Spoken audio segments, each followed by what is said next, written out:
Bonjour tout le monde, j'espère que vous allez bien. En ce qui me concerne, je viens de passer une semaine assez riche en émotions et beaucoup de tensions, beaucoup de peur, beaucoup de choses, d'angoisse en fait, de pas savoir est-ce qu'on s'en va, est-ce qu'on s'en va pas.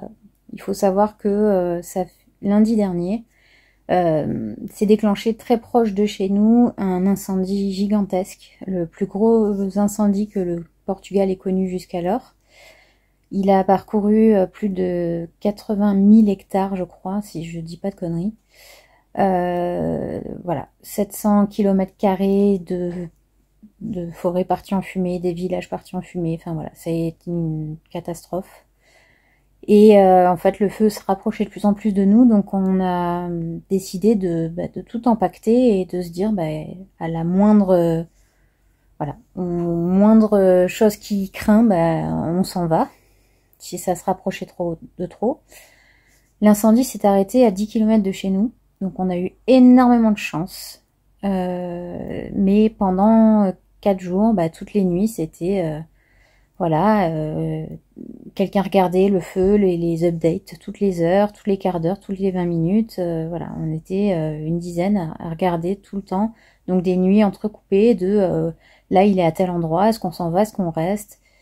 Et évidemment, ça fait prendre conscience de plein de choses. C'est-à-dire que le plus important, c'est surtout les objets qui n'ont pas une valeur, qui ont une valeur sentimentale, et toutes les autres choses qui, en fait, finalement, n'ont pas vraiment de valeur, si ce n'est voilà, des valeurs pécuniaires peut-être, des choses qu'on a prises parce qu'on savait qu'on ne pourrait pas les racheter.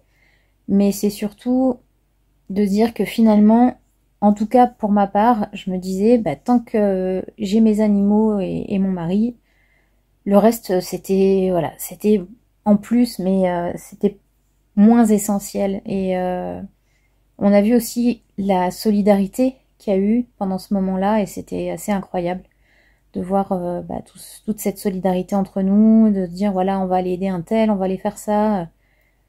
Mais en même temps, toute cette tension tout le temps, en fait, cette hypervigilance nous, on a connue il n'y a pas très longtemps avec les poules. Après l'attaque du renard, on était en hypervigilance tout le temps, à savoir, voilà, on a dormi pendant à peu près peut-être 2 mois et demi, 3 mois, la porte ouverte H24. Voilà. Donc c'était, ça a été un peu compliqué pour nous ces derniers temps, cette dernière semaine.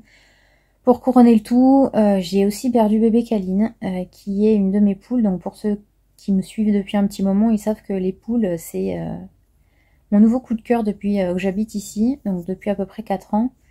Et cette poule, elle avait une signification particulière pour moi parce que, comme son nom l'indique, bébé Kaline, elle était tout le temps avec moi. Tout le temps, dès que j'étais dehors avec les poules, elle était sur moi, elle me faisait des câlins. Elle dormait sur moi, elle était tout le temps apaisée. Peu importe ce qu'on faisait, elle me regardait, j'avais l'impression qu'elle était humaine, quoi. Elle avait vraiment cette chose en plus, et voilà. Donc ça a fini de m'achever. Les parties jeudi soir, et vraiment, j'ai eu l'impression que j'avais fait quelque chose de mal, parce que je me dis, mais pourquoi l'univers s'acharne à ce point-là? Entre ça, le feu qui commençait à s'éteindre, donc on s'était dit, c'est bien, ce soir on va pouvoir dormir à la maison tranquille sans se prendre la tête, et là, bim, j'ai bébé Kaline qui part, et là je me suis dit, en fait, je lâche l'affaire, en fait, je lâche la rampe, je le lâche prise, et en fait, quand je l'ai trouvée, qu'elle était, parce que voilà, il s'est passé tout un processus, elle était avec moi à la maison, et en fait, quand j'ai été la voir pour voir comment elle allait, je l'ai vue morte, et en fait, je me suis écroulée. Je me suis écroulée, j'ai commencé à pleurer, j'ai tout lâché en fait. Et pendant ce processus-là, j'ai lâché toute la pression que je m'étais mise cette dernière semaine, ces derniers jours. Et j'ai tout lâché, tout lâché, tout lâché, tout lâché. Et ce qui fait que le lendemain, en fait, je me suis réveillée, j'étais... je peux même pas expliquer, j'ai l'impression d'avoir pris de la drogue. J'étais complètement vidée, en fait. Émotionnellement, j'étais vidée, j'étais fatiguée, je savais pas trop. En plus, ça faisait, voilà, comme je vous disais, 4-5 jours qu'on dormait pas bien. Donc, ça a été un mélange, en fait, de plein d'émotions différentes. Et je me suis dit, elle reviendra pas. Et ça m'a fait... évidemment, ça me perturbe beaucoup qu'elle soit plus là.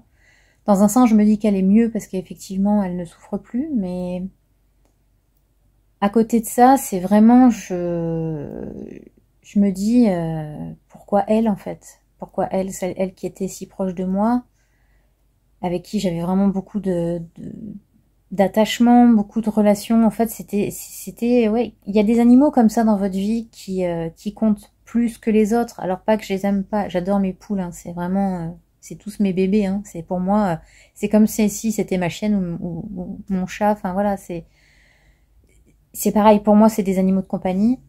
Et voilà, je me suis dit pourquoi elle.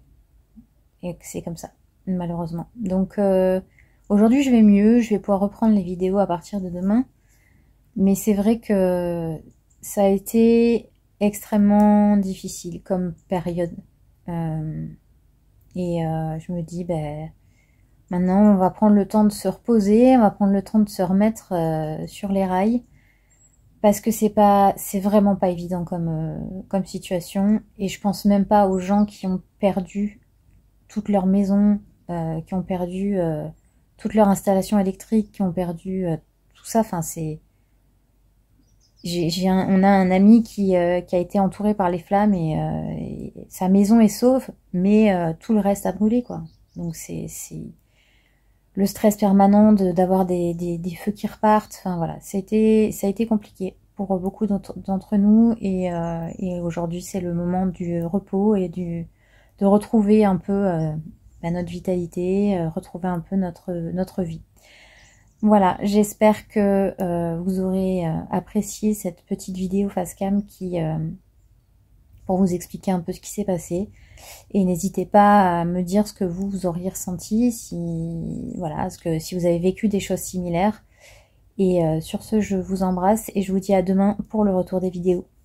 À bientôt.